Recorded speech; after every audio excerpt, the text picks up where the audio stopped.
হাসিনাকে রক্ষা করতে গণভবনের আশপাশে সেনাবাহিনীর অন্তত 13টি অস্থায়ী চেকপোস্ট বসানো হয়েছিল, যেখানে east Bengal regiment, field regiment artillery, Bangladesh infantry regiment, infantry brigade headquarter সহ সেনাবাহিনীর বেশ কয়েকটি চেকপোস্ট বসানো হয়েছিল শুধুমাত্র শেখ হাসিনাকে রক্ষা করার জন্য।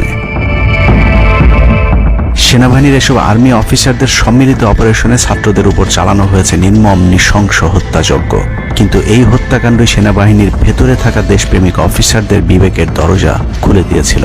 20 থেকে 23 জুলাই ইন্টারনেট বন্ধ করে যে পৈশাচিক হত্যাকাণ্ড চালানো হয়েছে, সেই দৃশ্য যখন একের পর এক সামনে আসতে শুরু করেছিল, তখন সাধারণ মানুষ যেভাবে স্তম্ভিত হয়েছিল, ঠিক একইভাবে সেনাবাহিনীর বিবেকবান জুনিয়র এবং মধ্যম সারির অফিসারদেরকেও ব্যাপকভাবে নাড়া দেয়। ভিডিওগুলো যত ছড়িয়ে পড়ছিল, ততই থমথমে হয়ে উঠতে থাকে সেনাবাহিনীর অভ্যন্তরীণ পরিবেশ। 27 তারিখ প্রাপ্ত গোয়েন্দা তথ্যের ভিত্তিতে সেনাপ্রধানকে জানানো হয় পরিস্থিতি নিয়ন্ত্রণের বাইরে চলে যাচ্ছে। কোনো অবস্থাতেই প্রধানমন্ত্রীকে ক্ষমতায় রেখে পরিস্থিতি নিয়ন্ত্রণ করা সম্ভব নয়। গোয়েন্দা ওই রিপোর্টে আরও জানানো হয় সেনাবাহিনীর ভেতরে বিদ্রোহের আশঙ্কা দেখা দিয়েছে।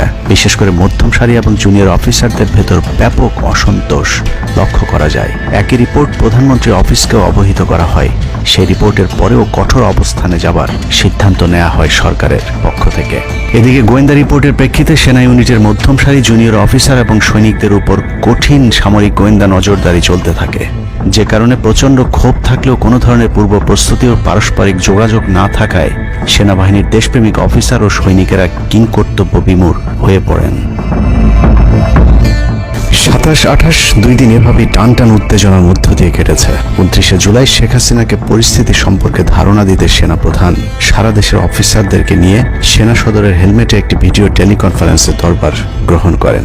সেই কনফারেন্স অপারেটরের অসাবধানতাবশত স্ক্রিনে হঠাৎ করে ক্যামেরা টার্ন অফ করা HPM নামে একটি বক্স ভেসে উঠেছিল। এরপরে উপস্থিত অফিসারেরা হাসিনার উপস্থিতির বিষয়টি বুঝে ফেলেন। অনেকের ধারণা শেখ হাসিনা উপস্থিত আছেন, এটা বোঝাতেই HPM বক্সটি সবাইকে দেখানো হয়েছিল, যেন কেউ কোনো ধরনের অভিযোগ করতে না পারেন। কিন্তু সবাইকে অবাক করে বেশ কয়েকজন অফিসার তাদের ক্ষোভের কথা জানান। এর মাঝে রাজশাহী CMH এর একজন মেজর র্যাঙ্কের নারী চিকিৎসক 19 থেকে 23 তারিখ পর্যন্ত চলা ছাত্র হত্যার বিভীষিকাময় বর্ণনা তুলে ধরে আবেগী এক বক্তব্য দেন। সূত্র জানিয়েছে, এ সময় সেনাবাহিনীর কয়েকজনকে কাঁদতে দেখা গেছে।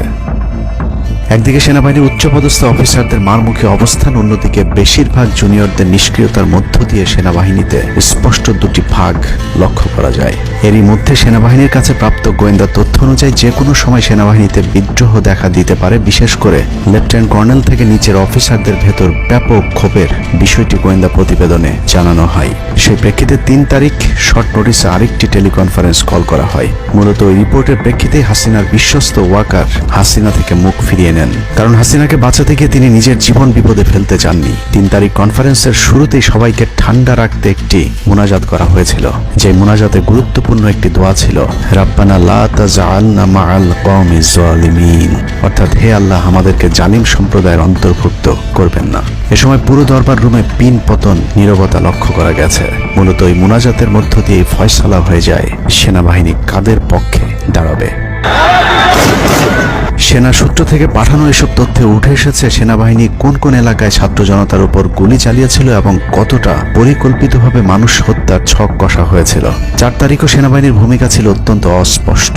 কিছু জায়গায় সেনাবাহিনী ছাত্রদের পক্ষে, আবার কিছু জায়গায় ছাত্রদের উপর গুলিও চালিয়েছে। 4 আগস্ট সবার প্রথম 24 ডিভিশন চট্টগ্রামের GOC lieutenant general Mainur Rahman তার বাহিনীকে ছাত্রদের পাশে দাঁড়ানোর নির্দেশ দেন। 5 তারিখ সকাল পর্যন্ত আর্মির ভূমিকা ছিল অত্যন্ত সন্দেহজনক। সকাল 10টা পর্যন্ত আর্মি কড়াকড়িভাবেই দায়িত্ব নিয়েছিলেন। বিশেষ করে গণভবনের আশপাশে 12টা পর্যন্ত ছাত্রদেরকে ভয় দেখাতে কয়েক রাউন্ড লাইভ অ্যামুনিশন ফায়ার করা হয়।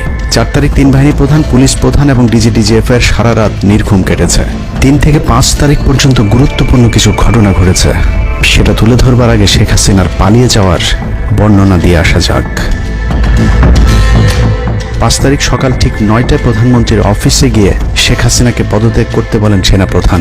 শেখ হাসিনার কথা শোনার সাথে সাথে সেনাপ্রধানকে দৌড়ে মারতে আসেন। এ সময় তিন বাহিনী প্রধানকে অকথ্য ভাষায় গালাগাল করেন শেখ হাসিনা। জেনারেল ওয়াকারকে হাসিনা বলেন, তুই পুলিশকে দেখে শিখতে পারিস নাই? এ সময় বিমান বাহিনী প্রধান সজীব ওয়াজেদ জয়কে ফোন করে তার মাকে বোঝানোর জন্য অনুরোধ করেন। সজীব ওয়াজেদ জয় এটি জানার পর উল্টো আর্মি চিফকে তুই তুকারি করে হুমকি দিতে থাকেন, তোর কোন বাবা তোকে চিফ বানাইছে, তোর বউ ছেলে মেয়ে কে কোথায় আছে সবকিছু দেখে নেওয়া হবে। রাগান্বিত হয়ে এরপরে সজীব ওয়াজেদ জয় লাইভে গিয়ে আবল তাবল বকতে থাকেন। ঠিক আছে, শেখ হাসিনার পর আপনাদের কি হবে সেটা আমারও চিন্তার বিষয় না, আমার পরিবারের আর চিন্তার বিষয় না, আপনারা বুঝবেন। এরই মধ্যে 9:30 বেজে যায়। শেখ হাসিনাকে কোনোভাবে রাজি করাতে না পেরে সেনাপ্রধান হাসিনাকে দুটি বিকল্প দেন, পদত্যাগ অথবা গ্রেফতার। ওদিকে মিরপুরে বসানো সেনাবাহিনীর চেকপোস্টগুলো খুলে দেওয়া হলে বিনা বাধায় গণজোয়ার ঢুকে পড়তে থাকে।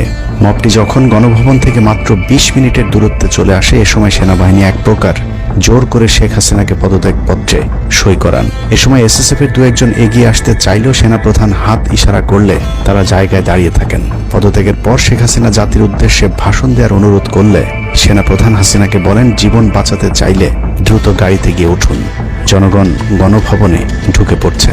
সেনাবাহিনীর মতে শেখ হাসিনা সেদিন মাত্র 5 মিনিটের জন্য বেঁচে গিয়েছেন, তা না হলে জনগণ তাকে ধরে ফেলত। হাসিনাকে গণভবন থেকে উদ্ধার করে বিমানে ভারত পাঠিয়ে দেওয়ার জন্য মোট 3টি রুট প্ল্যান করা হয়েছিল। প্ল্যান এ, গণভবন থেকে গাড়ি বহরে বিমান বাহিনীর ব্লু স্কাই স্কুলের গেট দিয়ে তেজগাঁও বিমানবন্দরে ঢুকে ঢাকা সেনানিবাসে প্রবেশ এবং তারপর বিএএফ বেস দিয়ে বিমান বাহিনীর রানওয়েতে প্রবেশ। সেখান থেকে বিমান বাহিনীর C-130 যে বিমানে ভারতে উড্ডয়ন। দুর্ভাগ্যজনকভাবে ততক্ষণে বিপ্লবী জনতা শেওড়াপাড়া রাস্তা দিয়ে বিমান বাহিনীর ব্লু স্কাই স্কুলের গেট ক্রস করে আগারগাঁও চৌরাস্তা পর্যন্ত চলে এসেছিল। ওদিক দিয়ে ক্যান্টনমেন্টের জাহাঙ্গীর গেটও ছাত্র জনতার দখলে, তাই গণভবন থেকে গাড়িতে করে ঢাকা সেনানিবাসে ঢোকার সব পথ বন্ধ হয়ে গিয়েছিল। যে কারণে প্ল্যান বি অবলম্বন করতে হয়েছিল হাসিনাকে উদ্ধারকারীদের। প্ল্যান বি অনুযায়ী গণভবন থেকে বিমান ঘাঁটিতে যাওয়ার তখন একটাই পথ বাকি ছিল, তা হলো হেলিকপ্টারে যাওয়া। বিমান বাহিনীর MI-17 হেলিকপ্টার চন্দ্রিমা উদ্যানের পাশে বাণিজ্য মেলার মাঠে এসে অবতরণ করে। খুনি হাসিনা চন্দ্রিমা উদ্যানের পাশের রাস্তা দিয়ে বাণিজ্য মেলা মাঠে প্রবেশ করে এবং সেখান থেকেই হেলিকপ্টারে করে বিমান বাহিনী ঘাঁটিতে নিয়ে যাওয়া হয় তাকে। সেখানে গিয়ে তারেক সিদ্দিকী এবং সালমান এফ রহমানের জন্য কিছুক্ষণ অপেক্ষা করে শেখ হাসিনা। তবে শেষ পর্যন্ত সালমান এফ রহমানের পৌঁছাতে দেরি হয় শেখ হাসিনাকে নিয়ে কোনো গন্তব্য ছাড়াই 10:45 মিনিটে উড়াল দেয় বিমান বাহিনীর C-130 জুলিয়েট বিমানটি। সাধারণত বিমানের রুট ব্যবহারে কোড ব্যবহার করতে হলেও সেটা করেনি। রাডার ফাঁকি দিতে জীবনের ঝুঁকি নিয়ে এই পদ্ধতি অবলম্বন করা হয়েছিল। ফুল ফুয়েল লোড করা হয়, ভারতে যদি জায়গা না হয় তাহলে যেন মধ্যপ্রাচ্যের কোনো দেশ পর্যন্ত চলে যাওয়া যায়। মোট 9 জন পাইলটকে নিয়ে বিমানে ওঠানোর পর কোনো ধরনের নির্দেশনা বা ম্যাপ প্ল্যানিং ছাড়াই পাইলটদেরকে বলা হয় টেক অফ করতে। বিমানটি প্রথমে যশোরের উপর দিয়ে কলকাতায় পৌঁছালে সেনাপ্রধান জাতির উদ্দেশ্যে ভাষণের ঘোষণা দেন, কিন্তু কলকাতায় ল্যান্ডিংয়ের পারমিশন না দিলে সেখান থেকে শেখ হাসিনাকে বহন করা বিমানটি চলে যায় আগরতলায়। আগরতলায় পারমিশন না পেয়ে আবারও দিল্লির দিকে উড়াল দেয়। সেখান থেকে দিল্লি গেলে সেখানেও রিফিউজ করা হয়। দিল্লি বিমানবন্দরে নামতে না দিলে অনিশ্চয়তা দেখা দেয় শেখ হাসিনাকে বহন করা বিমানটির ভারতে অবতরণ নিয়ে। বিমানের একজন পাইলটের বরাত দিয়ে জানা যায়, এভাবে উদ্দেশ্যহীনভাবে দীর্ঘক্ষণ ঘুরতে থাকার পর জরুরি অবতরণের সিদ্ধান্ত নেওয়া হয়।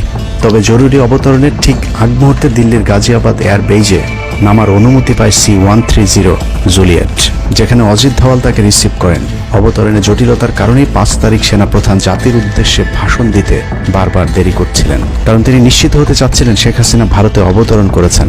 তারপরই বাংলাদেশের মানুষ মুক্তি পায় এক ফেরাউনের হাত থেকে।